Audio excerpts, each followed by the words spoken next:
Et salut tout le monde, c'est Blue. On se retrouve aujourd'hui pour une nouvelle vidéo, une vidéo pour ou contre, numéro 2 des pour ou contre. Je vous l'avais dit dans les précédentes vidéos que je ne comptais pas abandonner les pour ou contre. Et aujourd'hui, on va donc aborder le deuxième pour ou contre. Alors c'est une vidéo qui pourrait s'intituler également fan ou pas fan, ou j'aime pas, parce qu'on va parler surtout d'un jeu en particulier et également de l'E3 qui vient de se terminer aux États-Unis. Donc on va un petit peu, donc d'abord je vais vous donner un petit peu mon avis, mais rapide, sur l'E3, et ensuite je vais vous parler du jeu qui m'a, qui fait l'objet de cette vidéo aussi, du jeu qui m'a attiré le plus sur les conférences qui ont eu lieu ces derniers jours. Et voilà, donc le but de cette vidéo, c'est de vous donner mon avis, mais également de récolter le vôtre dans les commentaires. Donc vous me dites si vous êtes pour ou contre, hein, fan ou pas fan, j'aime ou j'aime pas, enfin bref, c'est pareil.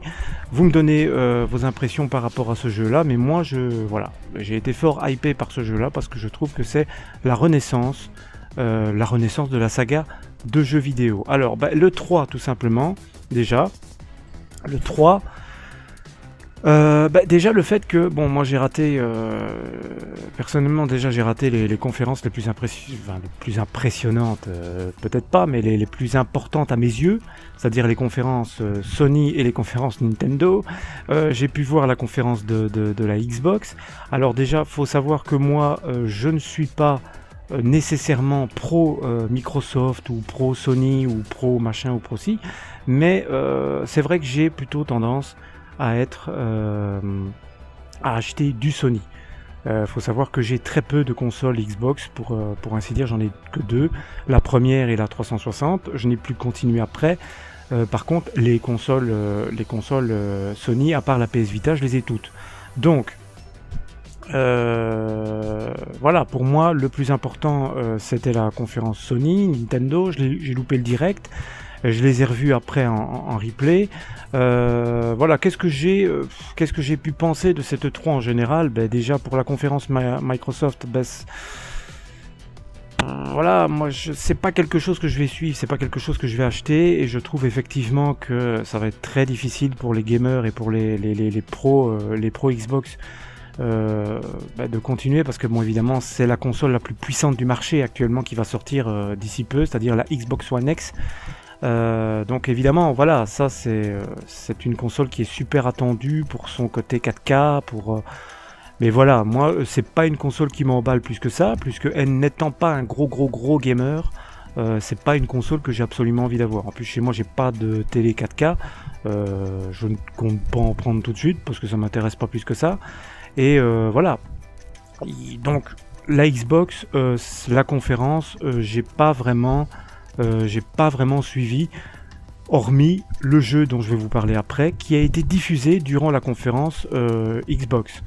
Pour la conférence Sony, il y a eu plusieurs bons jeux, mais il y a un jeu qui a retenu mon attention, c'est le jeu Spider-Man. Le jeu Spider-Man qui a l'air vraiment beau, et c'est une exclue Sony, et il a l'air vraiment beau, il a l'air vraiment, graphiquement c'est réussi, quoi. Je veux dire, on peut dire que c'est réussi. Bon, maintenant ça le sera peut-être plus sur la PS4 Pro que sur la Fat, très certainement. Je sais pas s'il y aura une différence, je sais pas si les concepteurs ont annoncé une amélioration sur la PS4 Pro, mais enfin bref, moi ça a pas d'importance. Et moi j'ai trouvé que le jeu était super beau, on a vu du in-game. Ça a l'air vraiment très beau. Donc c'est un jeu que j'ai envie d'acheter, que j'aurai envie d'acheter à sa sortie. Je ne sais plus exactement la date de sortie de ce jeu là, mais en tout cas voilà, je vais suivre attentivement la suite de les news sur ce jeu là. Et alors pour la conférence Sony, c'est à peu près tout, hein. Maintenant ils ont annoncé également quelque chose qui m'a beaucoup plu également, c'est un Skyrim VR. Alors Skyrim, faut savoir que moi j'ai très peu joué à ce jeu-là, mais je trouve que c'est un jeu magnifiquement beau, magnifiquement immersif. Musicalement, c'est un jeu magistral.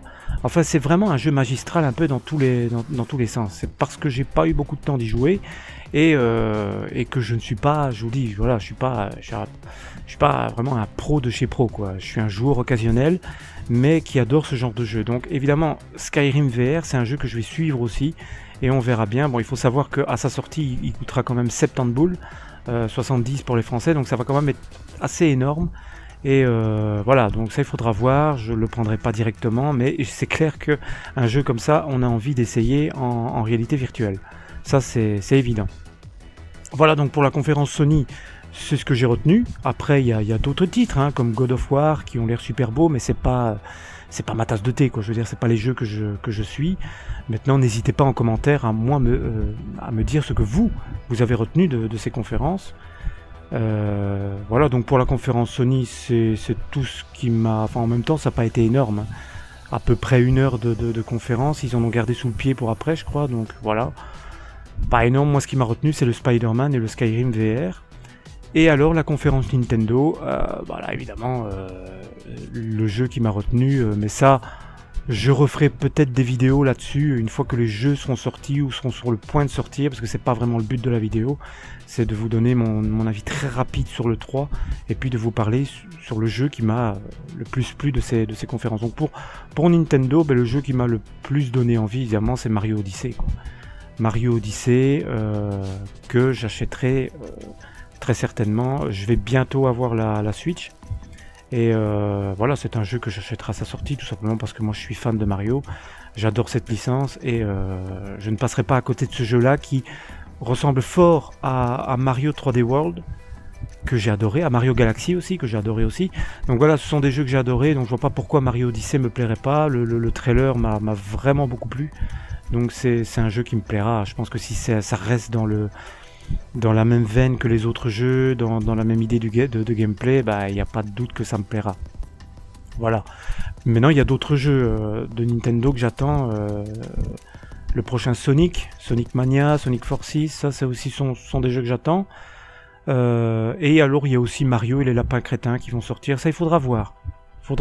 J'ai regardé le trailer du jeu, je me suis dit, je sais pas, je me tâte.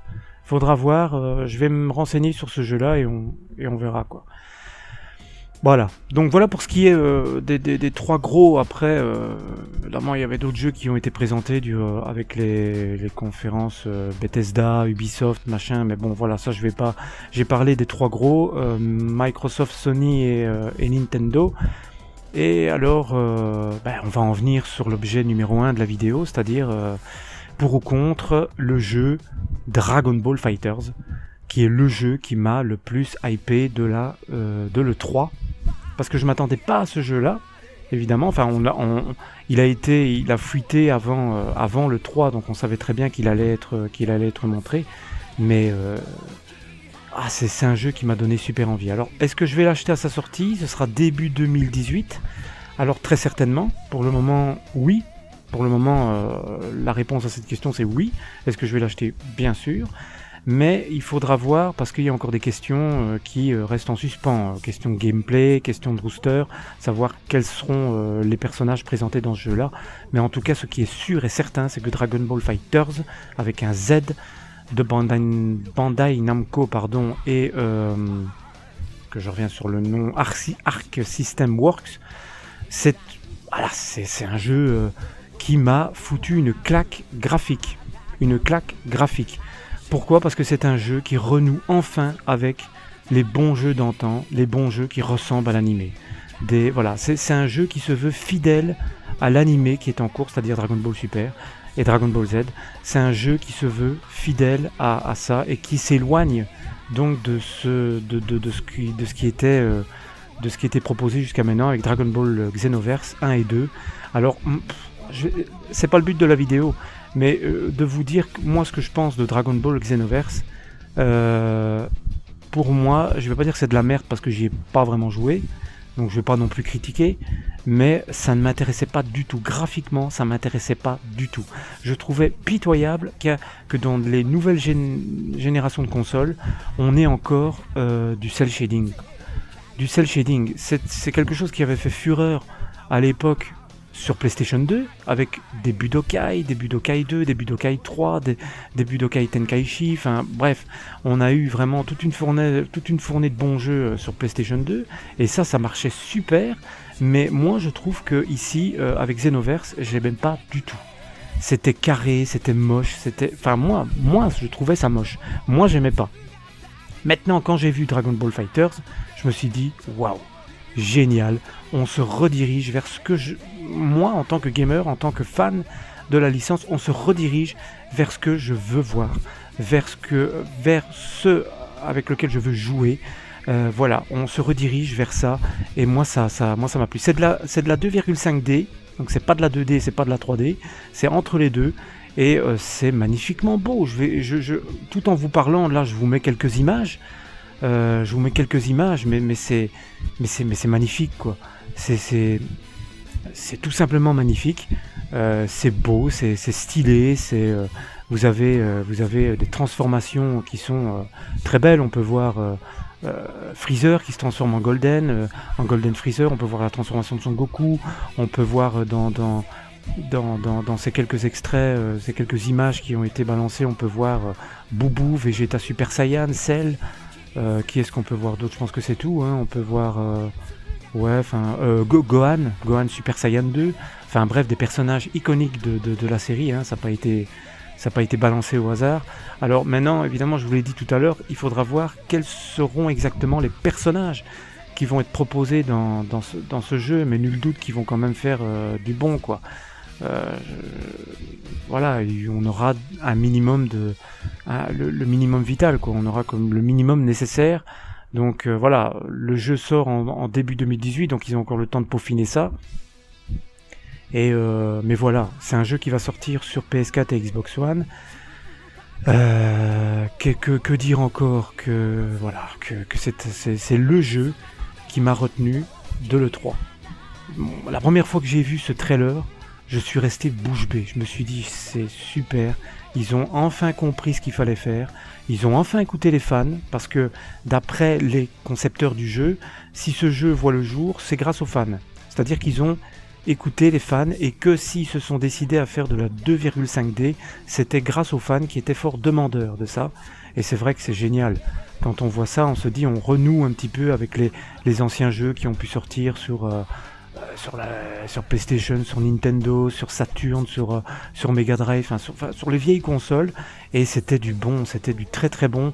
On avait, même encore aujourd'hui, quand on les voit, on se dit putain, ça a pas vieilli, quoi. Enfin si, ça a vieilli, c'est un peu kitsch, mais on les regarde toujours avec une certaine nostalgie, avec un certain amour, parce qu'on se dit que c'était des jeux magnifiques, c'était génial, sur lesquels on a passé des heures, et on a l'impression que ce Dragon Ball FighterZ va renouer avec ça, va nous reproposer les meilleures heures de Dragon Ball, et va nous reproposer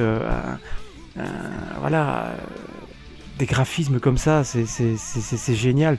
Et il y a aussi un truc qui m'a épaté dans cette vidéo-là, bon, c'est pas le premier jeu Dragon Ball qui propose ce genre de choses, mais c'est la destruction des décors, les attaques monumentales.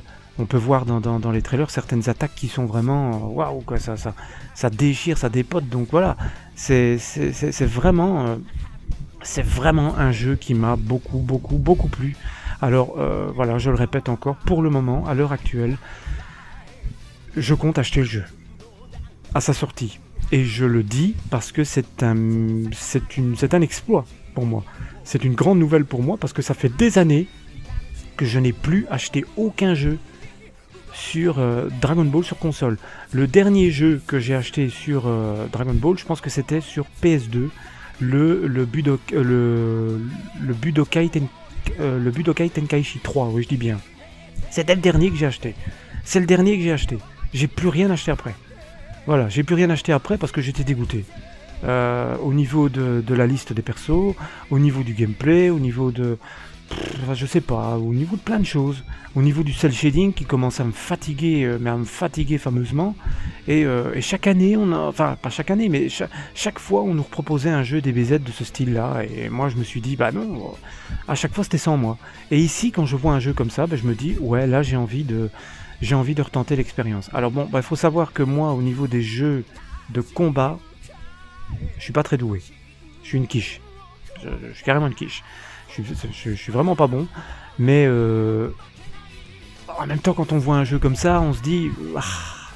on a envie de réessayer, même si on n'est pas forcément bon, on a quand même envie de réessayer, on a envie de posséder un tel jeu.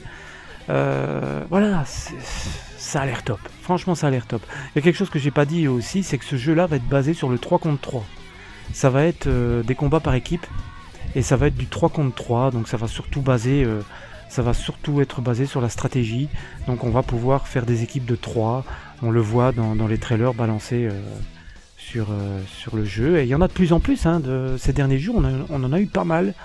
Mais le jeu étant encore en développement, évidemment on peut pas avoir une fournée de choses, puisque il peaufine encore beaucoup de choses sur ce jeu là, donc voilà, mais c'est génial. Donc répondre à la question de base de ma vidéo, pour ou contre Dragon Ball FighterZ?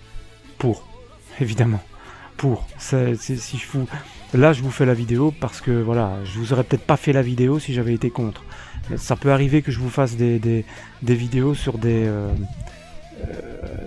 sujets sur lesquels je suis contre, parce que ça me tient à cœur, mais là j'avais envie de vous le faire pour vous partager le fait que c'est pour, mais j'espère que ça restera encore le cas d'ici la sortie, quoi. Voilà. Donc bah écoutez, voilà, je vais clôturer la vidéo là. Je vous ai donné mon avis sur le 3, je vous ai donné mon avis sur ce jeu extraordinaire qui s'appelle Dragon Ball FighterZ, et que j'espère vraiment qui va casser la baraque d'ici sa sortie début 2018. Et donc dans les commentaires, allez-y, lâchez-vous comme d'habitude, et j'en profite pour remercier ceux qui commandent régulièrement, voire même à chacune de mes vidéos. Je vous remercie beaucoup pour vos commentaires, ça me fait super plaisir, pour vos compliments, pour vos commentaires de toutes sortes. Et je vous attends, voilà, ici dans les commentaires pour en parler ensemble.